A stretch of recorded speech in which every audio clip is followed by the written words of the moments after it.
Hello, Witcher fandom. In its initial 2 seasons, Netflix's The Witcher has frequently ventured away from its source material, taking certain liberties with character backstories and motivations to propel the narrative forward. Although Season 3's Volume 1 appears to adhere more faithfully to the books and closely follows significant events, these liberties continue to stand out due to their confusing and unnecessarily convoluted nature. Overall, the season effectively builds towards a climactic finale. Season 3 picks up immediately after the events of the previous installment, portraying the emotional distance between Geralt, Henry Cavill, and Yennefer following her decision to sacrifice Ciri to Voleth Mire. While Yennefer edges towards redemption by ultimately sacrificing herself, all is far from well. She must now make amends for her actions by actively guiding Ciri onto the right path.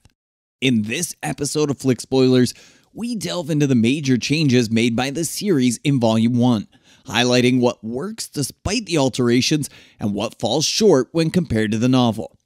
Yennefer has always been a complex character in all renditions of The Witcher. While she remains stern and forthright in the books, her bond with Ciri is unquestionably founded on loyalty, evolving into a maternal figure over time. As Season 2 sows seeds of discord among the trio, the new season invests time in repairing these fractures by allowing the characters to express their deepest fears and regrets. As they journey together, Yennefer and Geralt avoid direct interaction, relying solely on written correspondence, which lends authenticity to their dynamic. Although Geralt has not entirely forgiven Yennefer, he is now more receptive to the notion of trusting her. Yennefer, in turn, trains Ciri in elemental magic and protects her during a perilous encounter with a monstrous threat. What truly captivates in Season 3 is the development of the relationship between Yennefer and Ciri. Ciri displays a greater capacity for forgiveness than Geralt, enabling Yennefer to guide her. However, she remains cautious of Yennefer's decision to train her at Aretuza.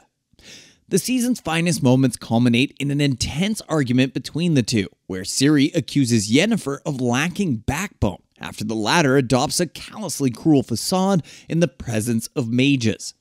This prompts Ciri to flee and seek solace with Geralt, underscoring the fact that he will always be her safe haven, particularly when she feels lost and betrayed. Season 3 also delves deeper into Yennefer's psyche, emphasizing the immense difficulty she faces in assuming these multifaceted roles that often require deception and strategic cunning. This portrayal of Yennefer possesses more emotional layers than ever before, as we witness the moral dilemmas with which she grapples. False Ciri, also known as Fiona, was a Ciri doppelganger intentionally placed to deceive Emperor Emhyr in the books. She served as a distraction, lacking control over her own fate. Fiona's background remains largely unknown, although it is speculated that she became an orphan after the First Northern War and survived by moving between refugee camps. Geralt recognized her resemblance to Ciri but played no role in exploiting the girl as a decoy. However, the involvement of the fire mage, Rience, eventually led her to Nilfgaard, where Emhyr accepted her despite knowing her true identity. Season 3 introduces Teryn, a girl resembling Ciri, but with a new twist to her origins. Here, False Ciri is the result of a monstrous experiment where her memories are overwritten with Ciri's true memories, using an elder blood vial possessed by Rience. Geralt encounters her and attempts to rescue her, but the true culprit behind the experiment remains undisclosed. These changes complicate and deepen her role in the story, as False Ciri genuinely believes she is the true Cirilla of Cintra. Her fate, more tragic than in the books, allows new antagonists to manipulate events from the shadows. An obscured conspiracy is poised to be unveiled, leaving it uncertain how Geralt, the real Ciri, and Teryn will react to these developments. It remains to be seen why or if Teryn will end up in Nilfgaard. The real Ciri carries a burden of guilt, aware of the conspiracy and the pain caused to innocent girls like Teryn, whose minds have been twisted and altered beyond recognition to serve a darker purpose. Following the Battle of Sodden Hill, Emhyr's rage targets the Northern Mages. The very purpose behind the Thanid banquet is Emhyr's direct involvement, setting an elaborate trap reminiscent of the Red Wedding from Game of Thrones.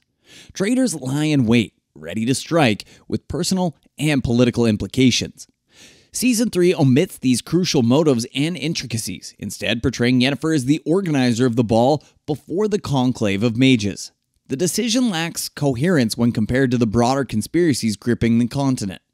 The series hints at Vilgefortz as the covert puppet master, using the ball as a means to draw Ciri out for his own agenda.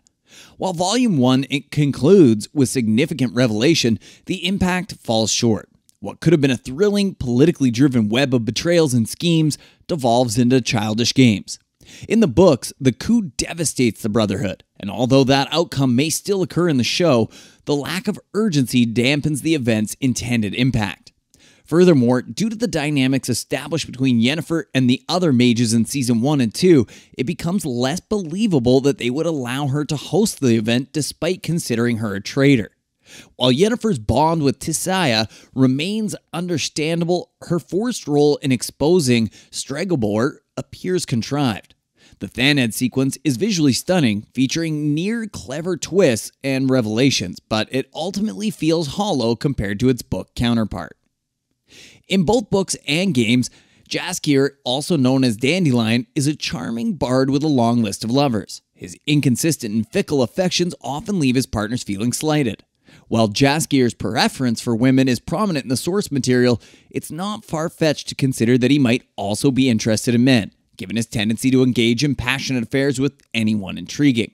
Season 3 introduces a new love interest for him, but the challenge arises when that love interest is Radovid, the future tyrant of Redania, known for his despicable nature.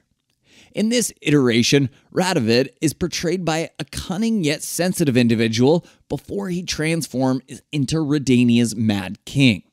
While complex character arcs can explore conflicting impulses where someone sheds their humanity to embrace cruelty, the Jaskier-Radovid romance only adds unnecessary layers of tragedy for the beloved bard. Moreover, humanizing Radovid at this stage may be an attempt at dramatic effect, but Jaskier's forced cooperation with Philippa further complicates the situation and could have disastrous consequences. After all, Radovid hunts down mages in the books, and it remains to be seen how Jaskier's involvement will unfold. Beyond this, the latest season of The Witcher grapples with a recurring issue of resolving the complications it willingly introduced. While undeniably the strongest season thus far, the show is yet to fully commit to its bold choices and seamlessly integrate them into the established lore. So that was the video, guys. Did you notice the changes we mentioned? Tell us in the comments down below. Thanks for watching. Until next time, this is Flick Spoilers signing off.